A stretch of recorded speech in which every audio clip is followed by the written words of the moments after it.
the Lakers beat the Mavericks. So let's just talk about this. So Laker fans celebrate the dominant blowout win over the Dallas Mavericks. So just getting back into the win column is something that is needed, and considering the fact that the Lakers will have like a few game stretch that they're going to play at home, I'm pretty sure they're going to defend home court. So LeBron James and Anthony Davis combined for 49 points in the Lakers 111-91 win, which was a must win. It was just a must game that the Lakers just needed to win that one. So concerning was how like the thing that was concerning in this game was how this team was going to operate, especially with the consistent trade rumors that were there. So, but we had like a couple of players just coming out and just playing well, even with despite the trade rumors. You could see Austin Reeves. He had 14 points, 6 assists. D'Angelo Russell 29 points, 5 or 7 from the 3-point line. So Laker fans were just ecstatic. And Laker fans on X are the best because my God, these guys can just say like the most crazy and insane things. But I'm very excited. Even I saw a report that Anthony Davis, he praised the Lakers win through passing. Like the Lakers passed the ball pretty well, and in Lakers versus Mavericks matchups, I've seen a lot of times where the Lakers sometimes fall short on that matchup, but at least they were able to like beat that duo of Luka Doncic and Kyrie. And it's a game that I'm excited to watch because it features some of my favorite players. I liked seeing LeBron versus Kyrie. I like seeing that matchup a lot. I like seeing Luka Doncic versus Kyrie. I like to see LeBron and AD versus Kyrie and Luka, because the best front court versus the best back court. So that's one thing that I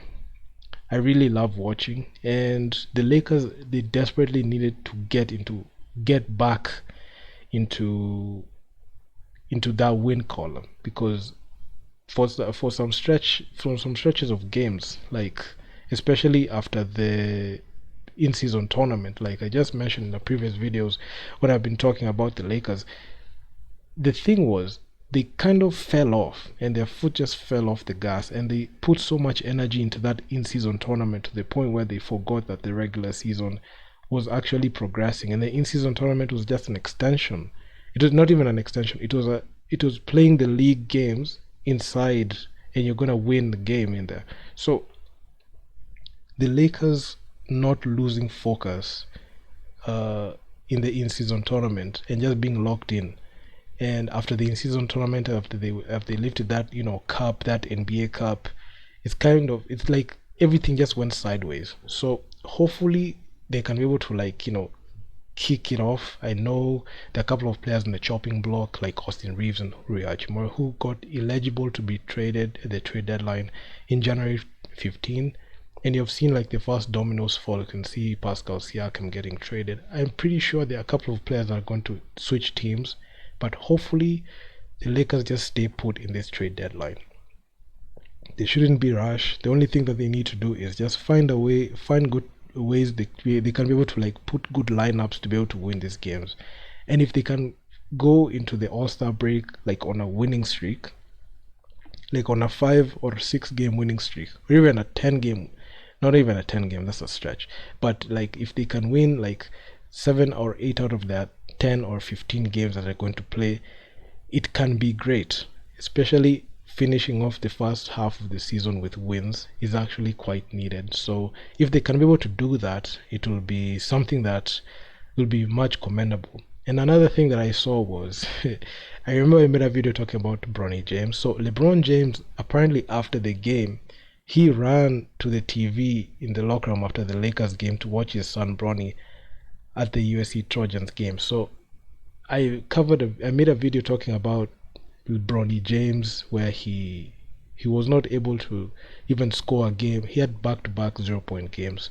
So they were not the best outings that he had, but given the circumstances that he played in, he came out of a cardiac arrest, but God willing, he was able to come back.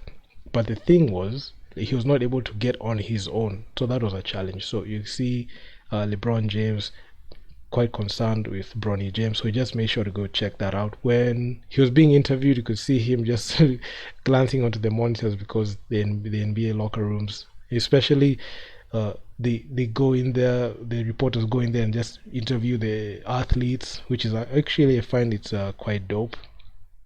And LeBron James was just, I don't want to say half-assing, but he was just, looking at the interviewers, looking at the press, and looking at the game. So it was kind of a divided attention in there. So I'm pretty sure anything that he said there, he didn't think it through.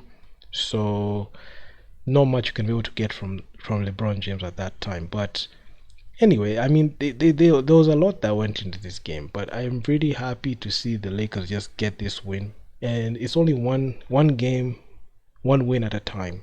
If they're able to like build a consistency, and I've not seen a stretch where they've been able to like win like games, like they have not had like long winning streaks. They need to get into like a 7 or 8 game winning streak to be able to like get above 500. So that's one thing that I look at very much, and hopefully the Lakers can just be able to like pick it up. And I'm excited. Hopefully this is just something that we can be able to see consistently. And if you're able to see this thing consistently, it can be the difference, and it can help the Lakers just build confidence on this roster. Because right now, when your name is on the chopping block, and you go back and play and you don't even know if you're going to get traded or not, it can really mess with your mental. So hopefully the players who are put on the trade deadline can be able to keep it together before maybe the trigger cannot be pulled in the trade deadline for the Lakers. But I know the Lakers, they would just want to rebuild and retool, not even rebuild, but retool on that roster of LeBron and AD. So I'm pretty sure there are players who are gonna go elsewhere. So hopefully that doesn't happen, and hopefully they don't trade for DeJounte Murray or Clint Capella, because that will be a huge L. So I made a video talking about that as well. Please, if you haven't checked that out, please make sure to check that out. So it is what it is. So if you guys like the video, make sure to leave your feedback down in the comments on what you think about this whole situation.